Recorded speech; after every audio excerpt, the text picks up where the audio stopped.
Gizers, îmi pare rău că clipul trecut n-a avut sonor, dar am uitat să dau sonorul. Așa că în clipul ăsta, ăsta e de-abia finalul și o să punem cu sonor. Să avem sârbii. Mama mia. Eu din păcate nu pot să aud, pentru că ori trebuie să am un calculator microfonul, ori boxele. Dacă făceam să aud și eu, nu mă mai puteați auzi voi pe mine. Deci eu acum nu aud ce se cântă, dar voi auziți pe filmare. Că acum calculatorul meu are sonor. Bine, și acum vreau să fac chestia aia cu toți cu alb și negru. Chestia asta. Bine. Ea nu are. Ăsta are. El are. Ăsta nu are. Ăsta nu are. Ăsta are. Și ăsta are. Așa. Uitați-l pe ăsta cum face. Acum l-auziți? Sper. Că după mai fac încă unul. Cum ar fi? Bun, și hai să o punem și pe Vineria, că în episodul trecut am pus-o. Ăla nu cred că o să aibă foarte multe vizionări, dar na, eu ce să fac? Dacă nu mi-am dat seama că n-aveam sonorul. Și nu am dat atât de tare pentru că în primul episod, ăla cu faza 4, abia de mă auzeam. Da, asta e viața.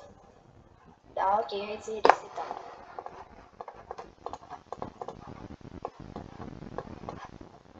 Și punem pe altcineva pe care n-am pus, n-am ascultat pe toți. Eu o să pot să-i ascult de-abia după pe filmare sau aș putea să-i ascult cât mă joc eu fără să filmez off camera și în loc să am microfonul pornit, să am boxele și eu să-i aud. Ok. Ceva pe care n-am pus este Jevin. Vreau să-i testăm pe toți. Sky știți deja că e glitchuit. Ăsta cine e? Brut. Nu vreau. Vreau pe cineva pe care nu prea am folosit. Pe el. Eu, da, am folosit-o. Doar pe el. Da, știți voi cum făcea. Că nebunea.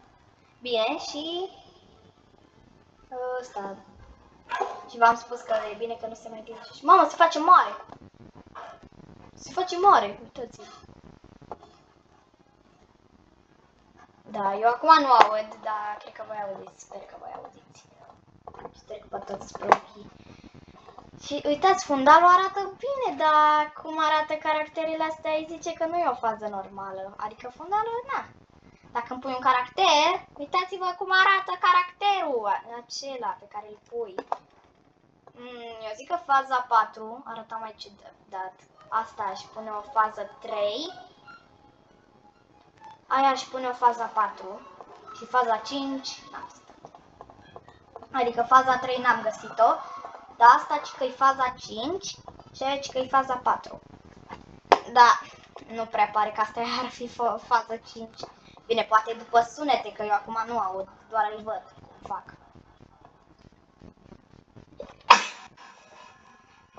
Așa.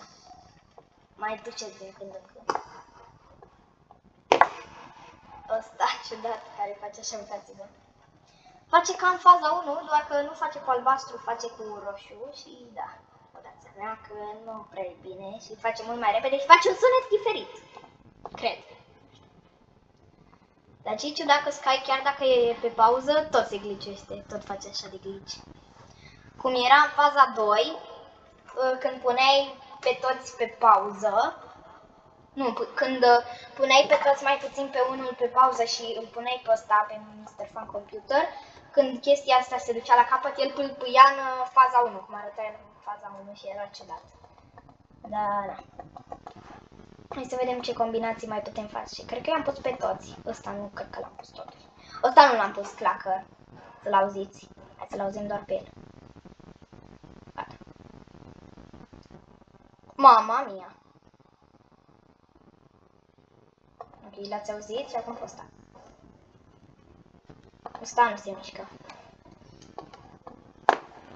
Ăsta uitați-vă cât de lung e. Dar nu rămâne așa. Că în faza 1, dacă știți voi, ce mărime aveau caracterele, când puneai 1, acea mărime avea. Dar asta nu însemna că dacă aici puneai pe 1, trebuia să fie așa lung, nu? Nu înțeleg, dar...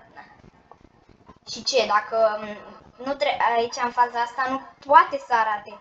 Pentru că îl puneam pe ăsta, trebuia să n-aibă cap. Ăsta nu are cap. Sau îl puneam pe ăsta, trebuia să aibă doar capul. Că aici e doar capul. Vedeți? E doar capul. Sau aici trebuia să aibă capul jumate.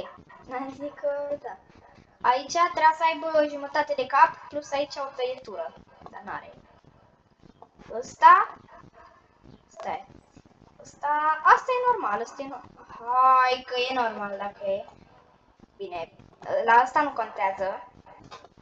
La ăsta trebuie să aibă, vedeți voi, să fie pe un băț. Skin-ul ăsta e pe băț. Da, asta arată ciudat. Gevin? Gevin! Gevin! Ok. Hai să vedem, facem o muzică repede, speedrun de muzică. Speedrun de muzică, vedeți la mine. Vedeți la mine. Bine, punem pe ăștia repede, hai să vedem trupa. Mama mia! A început trupa. Pinky, uitați-o cum arată. Stai să-l scoatem pe ăsta. Săraca ce-a pățit. Ea se mișcă? Da, se mișcă. Se mișcă chiar mult. Ăsta se mișcă și el și ăsta. Când e sus are ochiul mare și când e jos are ochiul mic, vedeți? Ăsta dă din gură ciudat. Ăsta cred că nu mai zicem de el. Și știți de care nu trebuie să zicem? De ăsta.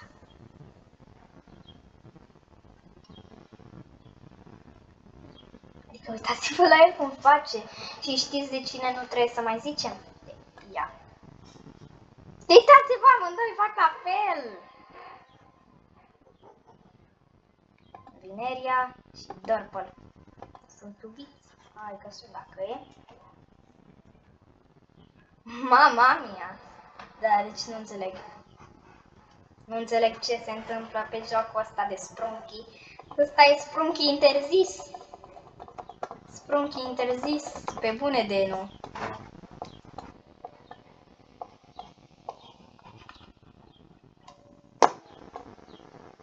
Așa s-a terminat Sprunky, ăsta e finalul Sprunky. Toți arată așa. Dar pe bune, am înțeles că sunt 50-100 de faze.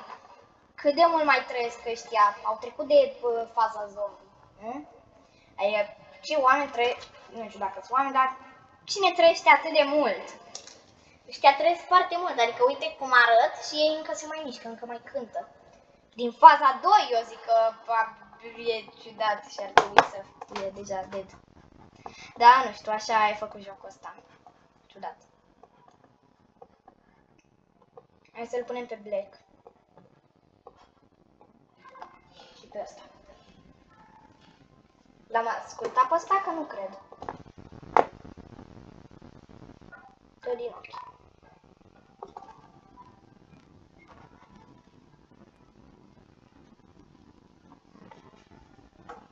Da, cam acesta a fost și episodul cu sonor, sper. Și nu uitați să apăsați butonul de like pentru că seria Sprunky, v-am mai spus, e foarte apreciată pe canal. Apare un episod, gata, are foarte multe vizionări. Deci să vă spun că Sprunky a trecut Coco S în topuri. Episodul cu faza 4 a trecut Coco S în topuri. L-am trecut, are 600 de vizionări și Coco S are 300. Deci ce diferență! Pa, pa, apăsați like! Mulțumesc pentru vizionările la Sprunky!